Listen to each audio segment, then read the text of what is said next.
Salut à toutes et à tous et bienvenue sur votre podcast Warzone, le podcast spécial baseball universitaire américain, le tout en français. Bien content de vous retrouver après le marathon que j'ai entamé il y a quelques semaines maintenant et qui vous permet d'avoir un ordre d'idée des grosses conférences du college baseball, de la NCAA D1 baseball. Sachant que la saison est sur le point de reprendre, je vais continuer à faire des sortes de previews mais beaucoup plus tranquilles, c'est-à-dire que je vais parler des conférences qui sont vues comme moins puissantes. Et dans chacune de ces conférences, en tout cas dans les meilleures de ces conférences que je vais labelliser mid-major, je vais vous parler de, pour moi, l'équipe qui est favorite, peut-être un ou deux, voire peut-être un peu plus de joueurs à suivre par conférence.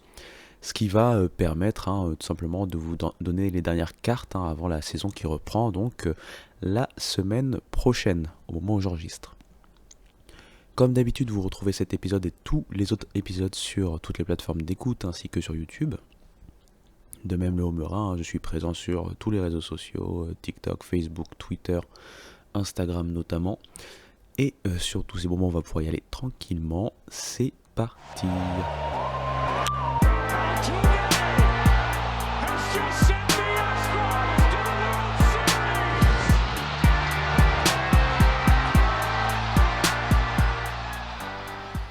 Alors, comme je l'ai dit plusieurs fois auparavant, il y a vraiment beaucoup d'universités, plus de 300 universités en D1.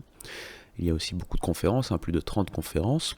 Donc l'idée là, c'est pas forcément de faire toutes les conférences, je vais en parler de quelques-unes.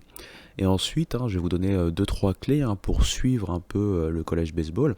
Je sais que depuis la France, par exemple, c'est pas si facile que ça, mais bon, si vous avez la chance d'avoir un VPN et puis l'envie de vraiment vous connecter et regarder du college baseball, il y a de quoi faire. Il y a aussi des highlights sur YouTube, mais on va en reparler un peu plus tard. Là, on va commencer ces sortes de previews en parlant tout d'abord des conférences mid-major qui valent le coup selon moi, attention de les suivre, notamment en termes d'équipe, voire en termes de joueurs. Des fois, il y a même des joueurs qui sont potentiellement visés par les scouts vis-à-vis de la draft.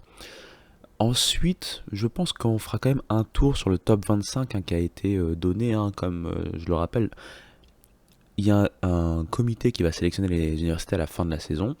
Et tout au long de la saison, il y a simplement un ranking, on va dire, un classement où on place en fait chaque semaine les 25 meilleures équipes de la nation selon certains critères. Je vous ai parlé du RPI notamment plusieurs fois.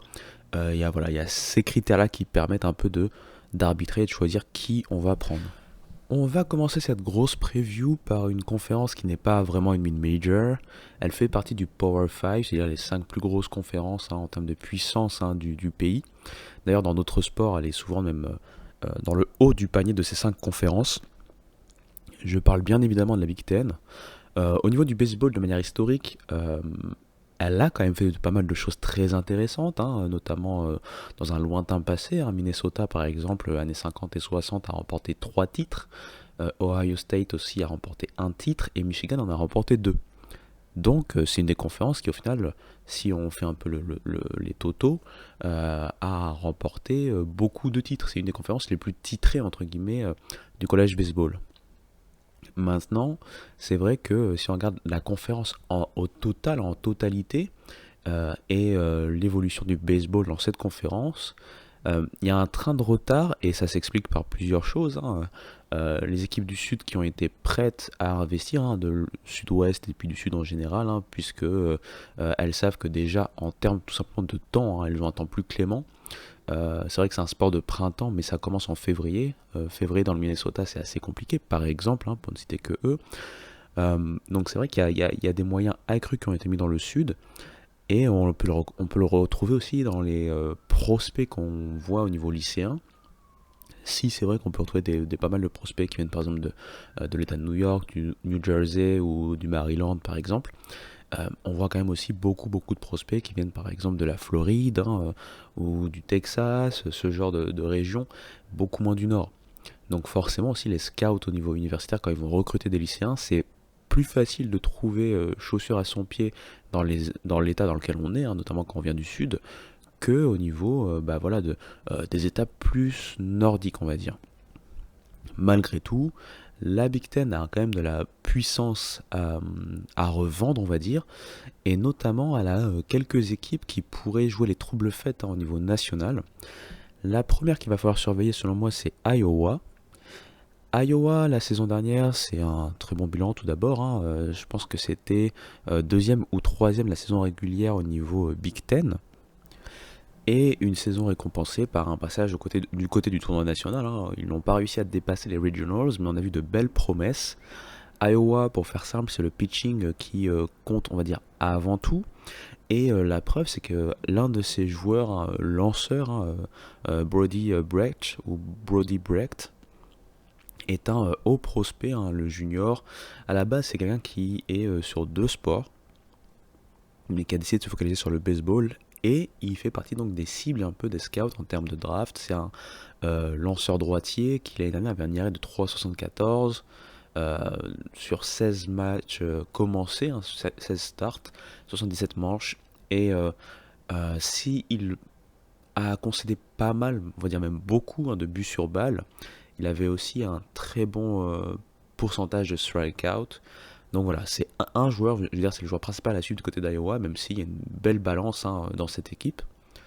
À part Iowa, moi j'ai deux autres équipes, hein, en Big Ten sur lesquelles j'ai envie de cliquer, on va dire, entre guillemets. Tout d'abord, il y a Indiana. Indiana, en fait, l'année dernière, ça a été la grosse révélation avec une équipe composée de beaucoup de joueurs jeunes, hein, limite des freshmen ou des sophomores, et qui ont un peu cassé la baraque, notamment au niveau offensif. S'il y a un joueur que je vous dis de surveiller, à mon avis, là-dedans, c'est Devin Taylor. L'année dernière, c'est notamment 16 home runs à un OPS de 1.080. Et cette année, clairement, on parle de lui comme potentiellement le meilleur joueur de la Big Ten. Donc voilà, voilà. Iowa, Indiana est la troisième équipe, hein, même s'il y a eu du mouvement cette saison. Pour moi, ça reste Maryland. Maryland, depuis 2021, c'est la meilleure équipe de Big Ten. En saison régulière, ils n'ont pas perdu une série depuis 2021 justement, hein. Ils ont perdu des matchs dans des séries, mais ils n'ont pas perdu de série en Big Ten depuis donc 2021. Par contre, ils ont perdu beaucoup de talents, notamment des joueurs comme Macho, hein, le shortstop qui a été drafté assez haut en 2023. Et surtout, ils ont perdu aussi leur coach. J'en ai parlé, notamment le coach d'Alabama, hein, Rob Vaughn. Il vient en fait de Maryland, et donc c'est lui qui avait amené cette culture, on va dire, un peu de l'excellence et de la gagne du côté de Maryland. Donc à voir ce qu'ils vont être capables de faire. Ils ont notamment un joueur que, pour moi, il faut regarder si on regarde Maryland, c'est Elijah Lambros. On parle de lui comme un five-tool player, donc c'est très intéressant. L'année dernière, notamment, c'est 14 home runs, donc il y a de quoi faire, il y a de quoi voir. Et puis voilà, donc c'est mes trois équipes principales, même s'il y a des équipes comme par exemple Rutgers qui seront à surveiller. Rutgers qui a perdu Lasco, hein, la saison dernière vis-à-vis de la draft, si je dis pas de bêtises. Donc voilà. J'ai pas envie d'aller trop loin dans la Big Ten, mais ça reste une conférence importante. Il y a aussi des équipes historiques comme Michigan et Minnesota qui vont vouloir se refaire une santé. Et puis voilà, pourquoi pas essayer de, comme j'ai dit, un peu jouer les épouvantails ou le baromètre un peu face aux puissantes conférences en termes de baseball. Parlons maintenant d'une conférence historique, la Big West. Alors c'est une mid-major, c'est vrai que si vous regardez d'autres sports universitaires, c'est pas une conférence dont on parle beaucoup. C'est pas une conférence par exemple réputée pour le foot, hein, notamment, le football américain bien sûr. Par contre au niveau baseball, et sous différentes appellations, hein, puisqu'elle a évolué au fur et à mesure du temps, elle a eu sa part de succès au niveau national. Et elle a une représentante, même si à cette époque-là, elle ne faisait pas encore partie de la Big West, qui a remporté plusieurs titres, c'est Cal State Fullerton. Je vous en ai parlé plusieurs fois, j'ai fait une vidéo sur eux. C'est une des facs les plus titrées, hein, du collège baseball. Et entouré de Cal State Fullerton, on a des équipes qui ont déjà fait des College World Series, hein, par exemple UC Irvine. Des équipes qui sont aussi très très bien classées au niveau national, hein, cette saison, avec des joueurs qu'on pourrait voir draftés assez haut. Je pense à UC Santa Barbara. Donc il y a beaucoup d'universités californiennes, hein, dans la Big West, hein. C'est le principe, en fait, la Big West, c'est vraiment une conférence californienne. Il y a pas mal d'universités d'État, hein, de la Californie d'ailleurs dedans. Et moi je vais vous parler de, allez, deux équipes principalement. tout d'abord, hein, je vais parler de l'équipe qui est bien classée au niveau national, c'est donc Santa Barbara. Santa Barbara, ils ont été au College World Series en 2016, ils ont été plusieurs fois au tournoi national et la dernière fois c'était en 2022. Et surtout, ils ont un joueur que je vous conseille dont je vous conseille de garder le nom au cas où dans un coin de la tête. C'est Matt Hager ou Matt Hager. Donc c'est un pitcher en fait droitier qui a eu un IRA de 3,12 l'année dernière, qui a joué aussi pour Team USA, qui a été apparemment très bon là-bas, avec une balle rapide et une slider comme principales armes. Et donc, a priori, on parle très clairement du pitching staff comme l'un des meilleurs pitching staff de la nation. Carrément. Donc voilà, c'est une équipe qu'il va falloir suivre. Au niveau offensif, c'est peut-être moins impressionnant. Ils ont un left fielder, Ivan, alors comme par hasard, il a un nom compliqué, Ivan Braytower, on va dire. J'espère que je ne gâte pas son nom. Je cherche un mot poli. L'année dernière, c'est 11 home runs, 40 points produits avec une moyenne à la batte de 305, un OBP de 403 et un slugging percentage de 565. Mais on va dire que très clairement, c'est au niveau du pitching que les choses se passent. Donc voilà, Santa Barbara, pour moi, c'est la première équipe à suivre. Et ensuite, comme j'ai dit, UC Irvine, c'est la seconde équipe à suivre. On le dit souvent, c'est une équipe qui a souvent eu des belles générations, des belles promotions pour aller assez loin au tournoi national, même s'ils n'ont pas remporté le titre de mémoire. J'espère que je ne dis pas une bêtise, mais normalement, non, ils n'ont pas remporté le titre. Je réfléchis, je pense pas. Non, ça me dit rien. Ils n'ont pas remporté le titre. Mais par contre, ils ont fait, ils ont fait des passages vers le College World Series et compagnie, et c'est une équipe qui est très expérimentée et dont on imagine une forte domination de la Big West et pourquoi pas réussir à faire son trou pour atteindre le tournoi national et aussi pour ne pas y faire que de la figuration. Donc UC Irvine, Santa Barbara, c'est les deux facs principales à suivre. Comme j'ai dit, Cal State Fullerton n'est jamais à éliminer non plus. Il y a d'autres équipes comme Long Beach State par exemple qui peuvent être intéressantes à regarder dans cette conférence, une conférence au fort accent californien. Une autre mid-major chargée en talent, on va parler maintenant de la Sun Belt. Cette conférence est très deep en termes de talent, c'est-à-dire qu'il y a une grosse homogénéité. Elle n'a presque rien à envier, en tout cas pas grand-chose, aux plus puissantes conférences quand on parle encore une fois d'homogénéité en termes de talent. Il y a plusieurs facs à suivre du coin de l'œil. Alors, la première, très clairement, pour moi, c'est Coastal Carolina. Coastal Carolina, je le rappelle, ils ont remporté un titre en 2016. Ouais, c'est ça, en 2016. J'ai failli dire 2017, mais 2017, c'était Florida. Et surtout, on a l'impression que l'année dernière, ils sont repartis vers un pas en avant de nouveau. Ils ont clairement un effectif très très chargé en talent des deux côtés en plus de la balle. En côté lanceur par exemple, il y a un lanceur à suivre, c'est Riley Aikoff. L'année dernière c'est un IRA de 4,43. Cette année il devrait avoir un rôle très intéressant, le redshirt junior. Au niveau offensif, alors là on a eu beaucoup de joueurs très intéressants, mais je dirais qu'il faut suivre principalement... allez, je vais vous donner... deux joueurs, Graham Brown, le right fielder de senior de Coastal Carolina. L'année dernière, c'est notamment 17 home runs et 71 points produits. Et puis, de l'autre côté, Caden Bodine, le sophomore catcher, un receveur de Coastal Carolina. Là, pareil, c'était 11 home runs, 47 points produits, mais surtout une moyenne très très intéressante. Et il a un niveau de batte déjà avancé pour son niveau. L'année dernière, notamment, c'est 34 buts sur balle provoqués pour 21 strikeouts seulement. Donc très très propre à la batte. Moyenne 366, OBP 454 et slugging percentage 606. Alors, je ne sais plus si c'est un sophomore éligible à la draft, c'est-à-dire s'il va avoir 21 ans au cours de l'année 2024, ou si c'est un potentiel draftable en 2025, où on invente des mots, draftable. Mais voilà, c'est un joueur vraiment à suivre. Coastal Carolina, c'est une grosse équipe. Et elle est d'ailleurs dans le top 25 de pré-saison. Et c'est pas pour rien.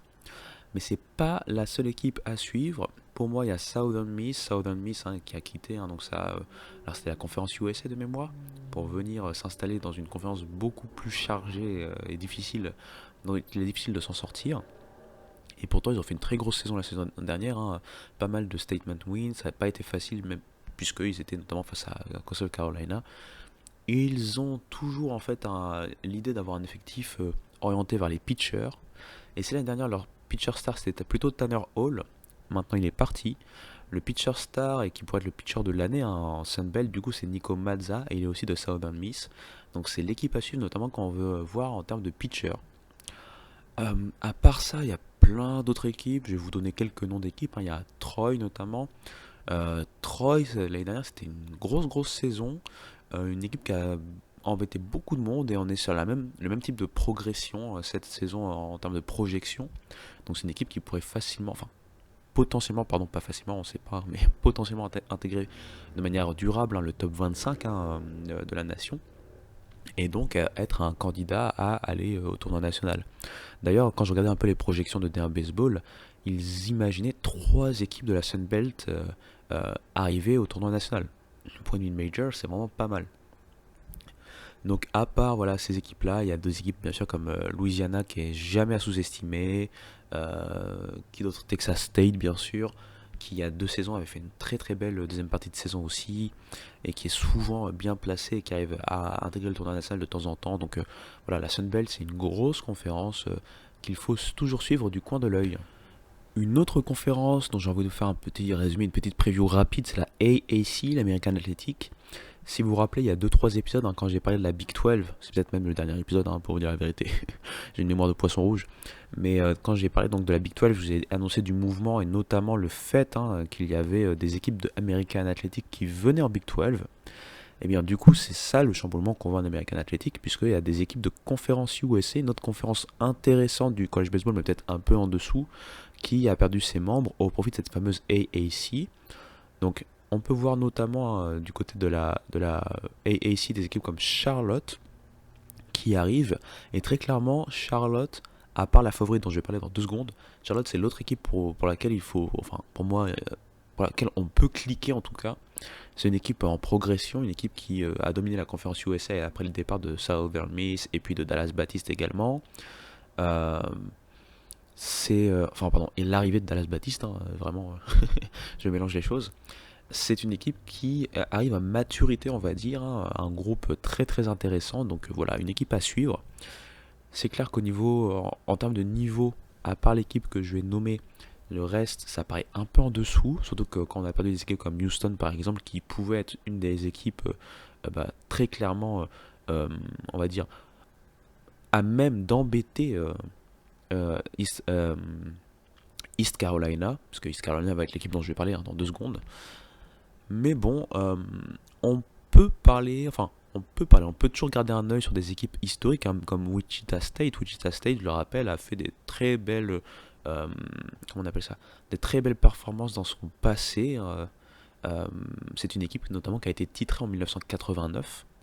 Donc voilà, sachant qu'elle a fait plusieurs College World Series également, etc. Donc il y a des équipes historiques dans cette AAC. Mais très clairement, l'équipe sur laquelle il faut cliquer cette saison, comme chaque saison depuis que je suis le college baseball, donc depuis au moins 4-5 saisons, c'est East Carolina. L'année dernière, c'est encore une des meilleures équipes de la nation, avec un bilan de conférence de 18 victoires, 6 défaites, 47 victoires, 19 en total. Vous voyez, donc vraiment un gros bilan. Et souvent, c'est la favorite très claire hein, de cette conférence. Ça sera encore le cas cette saison. Et souvent, ils nous proposent des pitchers de haut vol. C'est vraiment ils sont connus pour ça quoi, leur marque de fabrique, je cherchais le mot. Et très clairement, si on veut parler d'un joueur notamment vis-à-vis de la draft, c'est très Yes Savage. Donc c'est un peu le pitcher star, un des meilleurs pitchers de la nation hein, la saison dernière alors qu'il était sophomore.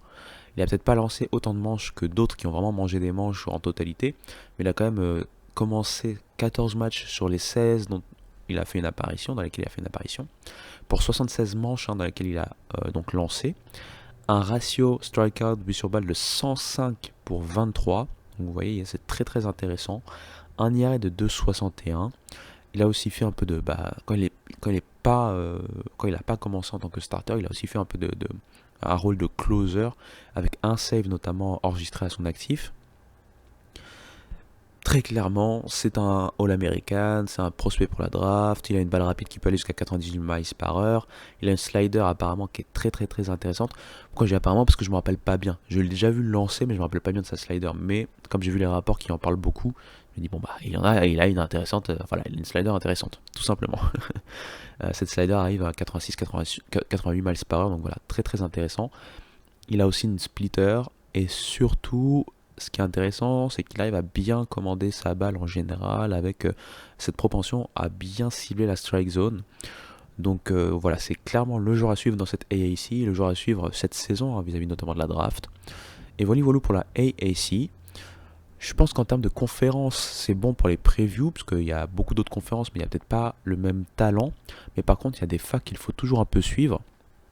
Par exemple, Oral Roberts qui voilà, domine sa conférence, qui n'est pas une grosse conférence en soi, hein, la Summit League, mais la domine des bras et des épaules, je sais pas comment on dit, je viens d'inventer une expression je pense. C'est une équipe qui l'année dernière est partie au College World Series, alors il n'y a peut-être pas exactement le même groupe, hein, il y avait beaucoup d'expérience, donc il y a des joueurs qui sont partis, mais malgré tout ça reste une grosse équipe qu'il faut souvent suivre. Si on va du côté d'une conférence qui est en train de monter, c'est la Colonial Conference, Colonial Athletic. L'année dernière, notamment avec des équipes, de mémoire, devait y avoir déjà Northeastern là-bas, ce genre d'équipe. C'était très costaud. Mais cette saison, ils ont aussi rajouté Campbell. Campbell, c'est une des grosses facs du sud, on va dire, des États-Unis, entre guillemets, qui avait l'habitude de remporter sa conférence. Elle était dans la Big South. Donc la Big South est orpheline de talent parce qu'elle a perdu Campbell, mais du coup, ça augmente le niveau intrinsèque de la CAA, hein, la Colonial Athletic. Et donc, Campbell va devoir maintenant se battre avec des équipes, comme je le disais, comme Northeastern. Northeastern a notamment un prospect dont j'ai parlé il n'y a pas si longtemps que ça, il y a peut-être une dizaine d'épisodes. C'est Mike Sirota, c'est un outfielder notamment de mémoire, et c'est un joueur pas mal cité dans les hauts prospects venant du college baseball, hein, du baseball universitaire. Donc voilà, si vous voulez un autre nom par rapport à la draft. En WCC, on a souvent Gonzaga qui est intéressante. On a un historique, c'est Pepperdine, mais bon, Pepperdine n'est pas au niveau qu'elle était historiquement. Elle a déjà remporté un titre, mais c'est il y a longtemps maintenant, je pense à la fin des années 80. Qui d'autre? À quelle autre fac je peux penser? Si j'ai pas d'autres facs, je vais pas continuer juste pour rallonger le podcast, mais très clairement, voilà, vous avez quand même de quoi faire avec déjà ces quelques équipes que j'ai énoncées, en plus des équipes habituelles ou des équipes dont j'ai parlé auparavant lors des previews des grosses conférences. Et on peut passer en faisant un tour rapide sur le top 25 de pré-saison. Donc je le rappelle en fait, hein, au niveau de la pré-saison, le D1 Baseball qui est un peu, on va dire, régenté, ou en tout cas qui a pour mission de donner un classement, ce fameux top 25, qui est écouté ou regardé par la NCAA. Eh bien, ils nous ont donné celui de pré-saison comme chaque année. Et il est très intéressant puisqu'ils n'ont pas eu peur de mettre notamment des mid-majors dont je viens de parler.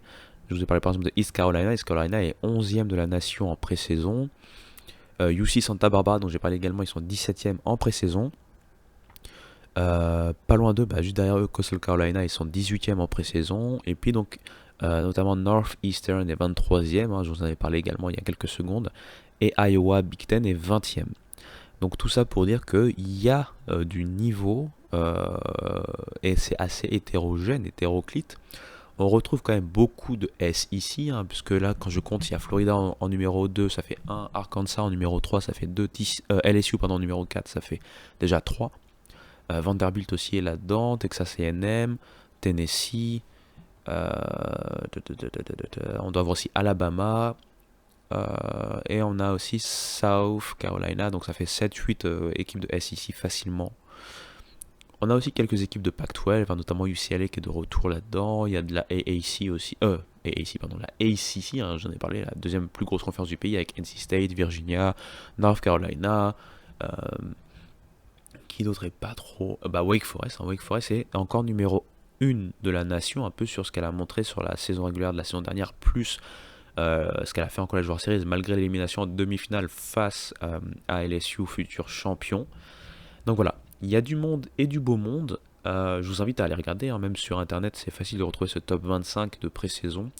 Vous vous acclimatez avec les noms que vous voyez, parce que certains de ces noms vont revenir assez souvent. Et ça vous permettra d'avoir voilà, un certain retour d'expérience sur les facs à suivre au fur et à mesure de la saison.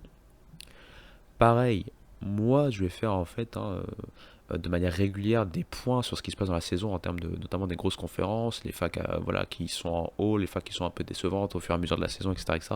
Quelques moments marquants par exemple du week-end, etc., etc. Mais je vous invite aussi, si vous voulez voir de vos propres yeux, et donc c'est là dont on va parler de cette chose dont je voulais parler également, je vous invite d'aller voir de vos propres yeux en fait tout simplement les highlights sur YouTube. Il y a une chaîne, hein, notamment Wheels, donc c'est Wheels, Wheels, qui est spécialisée dans pas mal de contenus universitaires et notamment le college baseball. Donc en général, les gros matchs, les matchs qui ont eu des dénouements assez intéressants ou exceptionnels, cette chaîne-là vous les montre. Donc c'est du contenu facile et gratuit à regarder, c'est déjà un premier pas vers le college baseball. L'autre chose, c'est bien sûr pour ceux qui ont un VPN, et qui sont vraiment intéressés par le college baseball, il y a des offres, mais après ces offres-là sont payantes pour le coup, notamment au niveau d'ESPN, il y a ce qu'on appelle ESPN Plus, et donc ESPN Plus notamment montre des matchs de Big 12 notamment, ou des matchs de mid-majors en principal, mais par exemple, il peut arriver que si une mid-major rencontre une SEC et que ça se joue chez la mid-major, ESPN Plus ait les droits et vous montre ça notamment dans les calendriers hors conférence et surtout en début de saison. Il y a d'autres bouquets, on va dire, un peu stream, satellite ou autres qui font ce genre de choses, mais de manière un peu plus ponctuelle, notamment sur les tournois de début de saison. Je pense à Flow Baseball TV. Moi, je les trouve chers pour ce qu'ils font, parce qu'ils proposent principalement, ils ont des droits en fait télévisés pour des tournois, mais des tournois qui sont très intéressants en début de saison, mais je pense que c'est $40 le mois ou un truc comme ça. Donc c'est vraiment le type d'abonnement que par exemple moi personnellement si je prends, c'est vraiment sur un mois seulement quand je sais qu'il y a tous les tournois qui se passent en début de saison, bah, je regarde sur ce premier mois, dès que c'est fini je me désabonne. Voilà quelques pistes. N'hésitez pas bien sûr à venir me contacter si vous voulez en savoir plus un peu pour savoir comment pouvoir suivre la saison. Et comme j'ai dit, je vais essayer voilà, de vous faire suivre cette saison du mieux que je peux et puis de vous donner toujours quelques insights, quelques idées de joueurs à suivre, qui est en train de monter, qui est en train de descendre, et notamment vis-à-vis de la draft. On va faire une petite pause avant de faire un dernier volet où je vais vous parler un peu plus des potentiels joueurs, hein, notamment vis-à-vis de la draft.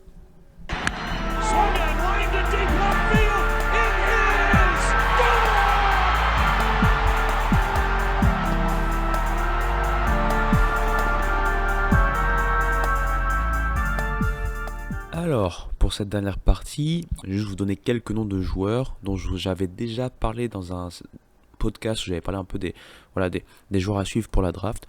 Je vais vous donner un peu plus de noms, pas forcément rentrer dans le détail, mais c'est des noms comme ça que vous pouvez imprimer au fur et à mesure.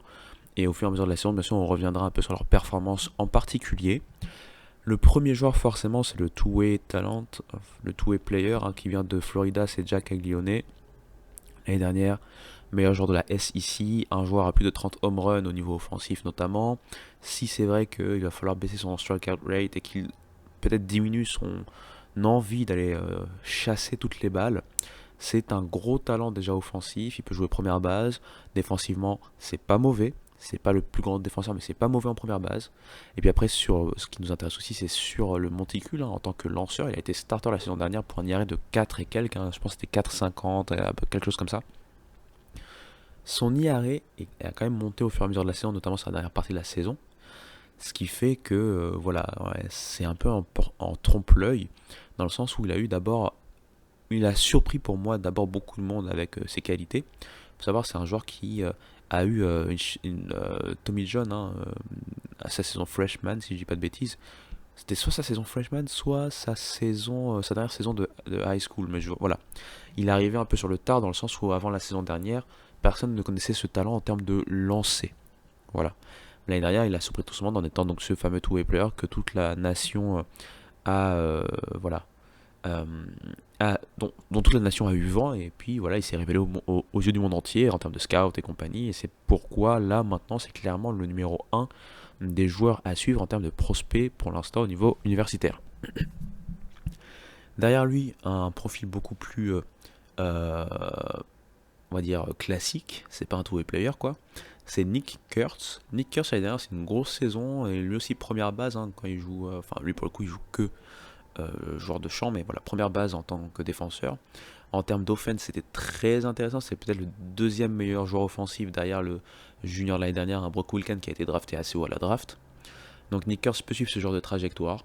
C'est très très très intéressant à voir ce genre de joueur. Donc un deuxième nom. Le troisième, j'en ai parlé dans la preview Big 12, hein, il a vraiment ébloui, ouais c'est ça, ébloui, il a ébouriffé, ébloui tout son monde l'année dernière. Il était sophomore l'année dernière, personne ne l'attendait à pareil niveau, c'est 16 home runs, 23 doubles, 101 coups sûrs. Et une trentaine de bases volées, c'est bien sûr JJ Weatherholt, le shortstop de West Virginia. Encore un joueur à suivre, l'année dernière, à la moyenne à la batte, c'était 45%, 4.449. Donc vous imaginez bien, c'est un gros talent. On va passer du côté de certains lanceurs, hein. Il y a notamment Chase Burns, hein, le joueur dont je parle souvent parce qu'il a connu l'ascension en tant que freshman du côté de Tennessee, puis la chute dans ce même programme la saison dernière en tant que sophomore, une renaissance sur la fin de saison, et puis un transfert du côté de Wake Forest, et cette saison il devrait redevenir un starter du côté de Wake Forest. C'est un joueur qui peut lancer des balles à 3 digits, c'est-à-dire des balles à plus de 100 miles par heure. C'est un joueur qui aime agresser, qui aime le challenge. On espère qu'il n'aura pas juste qu'un combo euh, balle rapide, slider, mais qu'il arrivera à montrer aussi d'autres choses. Mais bon, s'il arrive surtout à montrer de la commande, ce sera le principal. Si la commande est là, alors attention, c'est clairement un des gros prospects pitchers de cette saison. Ensuite, un autre pitcher, j'en ai parlé là aujourd'hui, hein, c'est Brody Brecht ou Brody Brecht. Là, maintenant, comme je l'ai dit, il est vraiment en mode joueur de baseball. Voilà, il est que joueur de baseball. Et c'est l'année dernière un joueur qui a montré de très belles choses, hein, au niveau lancé. Euh, il va falloir qu'il réussisse à montrer encore plus de commandes parce que c'est vrai qu'il a eu quand même un ratio de but sur balle assez élevé. Mais c'est clairement un joueur pour lequel les scouts sont très très très intrigués, sont très très très optimistes. Donc voilà, un joueur à suivre. Un autre joueur qui a fait un transfert lui un peu à la Chase Burns, c'est Braden Montgomery. Il est à Stanford, il a connu la College World Series chaque saison, il a connu des grosses saisons de lui-même chaque saison. C'est un potentiel two-way player, même si il a eu beaucoup plus de mal à lancer depuis qu'il est à Stanford, hein. L'année dernière, par exemple, il a lancé, je pense, 14 manches en totalité pour un IRA assez explosé.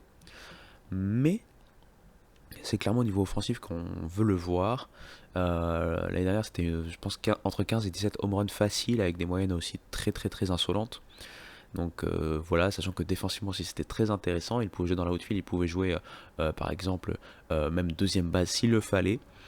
Donc on va voir un peu où il est passé de côté de Texas A&M et quelles sont ses progressions, ou quelle est sa progression. Ensuite, Josh Hartle, j'en avais parlé, hein, c'est le pendant, en fait c'est local, hein, contrairement au torrent Chase Burns, hein, c'est le pendant de Chase Burns maintenant en termes de lanceur de côté de Wake Forest. La saison dernière en tant que sophomore c'était une grosse saison à 2 et quelques d'IRA. C'était le clair deuxième meilleur lanceur derrière Rhett Lauder en termes de ACC. Euh, c'est pas sur les balles rapides qu'on va l'attendre, mais c'est sur son arsenal et ses balles, on va dire, déceptives. Il a une cutter très intéressante, il a notamment une curveball aussi très très très intéressante, très en avance quand on parle de college baseball, et c'est clairement un joueur qui va vous faire cliquer. Toujours dans Wake Forest, mais là c'est aussi on repart du côté des joueurs de champ. Seaver King, lui c'est le gros prospect qui intrigue tout le monde, hein, parce qu'il vient de la D2. A priori, c'est un joueur qui amène beaucoup de buzz parce qu'apparemment il est très très fort, très très athlétique. Défensivement, c'est carré. Offensivement, c'est très intéressant. Il y a des choses à gommer, mais c'est un joueur qui pourrait être un haut prospect en fonction de ce qu'il amène, de sa confirmation, enfin la confirmation de son talent en fait en ACC. Enfin, un autre joueur de Wake Forest, hein, là c'est euh, de nouveau un joueur lanceur, parce que Wake Forest, hein, c'est pas que Hartle et Chase Burns, c'est aussi donc Michael Massey, ou Michael Massey. C'est notamment une balle rapide qui va aux alentours de 95 miles par heure. Il a aussi. Alors, c'était quoi comme autre pitch? Il a aussi. Euh, on va dire une sorte de cutter, je dirais. Parce qu'en fait, euh, Ouais, on peut dire une cutter. En fait, on va dire qu'il a une balle rapide, vraiment une four-seamer, une balle rapide rectiligne de haut vol. Après, il a une cutter très intéressante. Et là, maintenant, ce qu'on espère, c'est voir un peu plus de développement dans les autres pitchs et plus de contrôle de sa part. Mais c'est un potentiel au choix de draft. Voilà pour les noms que je pouvais vous énoncer pour aujourd'hui, en tout cas pour l'instant.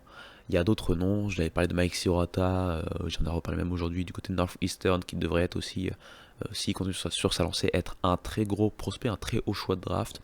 Si on va en ACC, juste du côté de UNC, il y a Vance Honeycutt qui a une revanche à prendre sur lui-même et sur les blessures ou les pépins physiques pour pouvoir montrer à quel point c'est un prospect très intéressant pour la draft à venir. Trey Savage du côté d'ISU, du côté d'Iscal. Alors, je viens d'en parler aussi aujourd'hui dans le podcast. Donc voilà, il y a vraiment beaucoup de joueurs. On aura le temps de décortiquer un peu plus tout ça au fur et à mesure de la saison. On va faire peut-être par groupe, par groupement de joueurs, et en fonction bien sûr des performances au fur et à mesure de la saison. J'espère en tout cas que ce petit récap, on va dire un peu preview, vous a plu. Je vous rappelle bien sûr que ce podcast, donc cet épisode et tous les autres sont disponibles sur toutes les plateformes d'écoute ainsi que sur YouTube. Très content de pouvoir continuer à vous proposer ce genre de contenu. Je vais essayer de vous faire un dernier épisode avant le début de la saison si c'est possible, ou en tout début de saison, mais qui sera un peu plus free flow. Je vais aussi parler peut-être un peu de softball, un peu de JUCO rapidement, puisque la saison, au moment où j'enregistre, la saison de softball a repris. Je regarde d'ailleurs en ce moment Tennessee face à Baylor. Donc vous voyez, je suis multitâche. Et Tennessee est mené 2-1 face à Baylor. Tennessee numéro 2 de la nation en pré-saison face à Baylor 19e de la nation en pré-saison. Et puis j'ai regardé quelques matchs. Alors pour le JUCO, c'est vraiment je regarde sur le côté puisque je n'ai pas le temps. Si je me mets vraiment à suivre la MLB, la NCAA, baseball, softball et aussi JUCO, je vais pas avoir de vie. Mais bon bref. Donc on aura le temps d'en parler. Et sur tous ces bons mots, je vous dis à très très bientôt. Ciao.